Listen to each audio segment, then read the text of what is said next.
মনোবীক্ষণ polyclinic, চিকিৎসার জগতে এক দশক। এখন এখানে সব বিষয়ে ডাক্তারবাবু এক ছাদের তলায়। ফোন করুন 7477799515 এই নম্বরে। এটিএম ব্যবহার করে জালিয়াতি কাণ্ডে হরিহরপাড়ার পুলিশের হাতে গ্রেপ্তার আরও 9 জন। আগেই 6 জনকে গ্রেপ্তার করেছিল পুলিশ। বিশেষজ্ঞ চিকিৎসকদের সম্মিলিত প্রয়াস, চরক ও Jibak square diagnostic and research centre speciality ও মাল্টি স্পেশালিটি পরিষেবা নিয়ে এবার আপনাদের শহরে উন্নত ল্যাবরেটরি, সিটি স্ক্যান, ইমেজিং পরীক্ষা সহ বিভিন্ন পরীক্ষা করা হয়। যোগাযোগ 7477799627 7477799963। অনলাইনে প্রতারণা চক্রের হরিহরপাড়ায় গ্রেপ্তার হওয়া 6 জনকে জিজ্ঞাসাবাদ করে আরও 9 জনকে গ্রেপ্তার করল পুলিশ।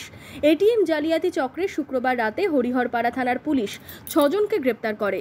তাদের শনিবার কোর্টে পাঠিয়ে হেফাজতে নেয় পুলিশ। তাদের জিজ্ঞাসাবাদ করে ঝাড়খণ্ড, কলকাতা, নদিয়া, বহরমপুর, বেলডাঙ্গা, নওদা ও হরিহরপাড়া থেকে মোট 9 জনকে গ্রেপ্তার করে পুলিশ। এদের কাছ থেকে উদ্ধার হয়েছে বেশ কিছু এটিএম ও মোবাইল। রবিবার ধৃতদের 14 দিনের পুলিশি হেফাজতে চেয়ে বহরমপুর কোর্টে পাঠায় পুলিশ। এটিএম জালিয়াতি চক্রের মূল মাথা কে তা ধৃতদের জিজ্ঞাসাবাদ করে জানার চেষ্টা চালাচ্ছে পুলিশ।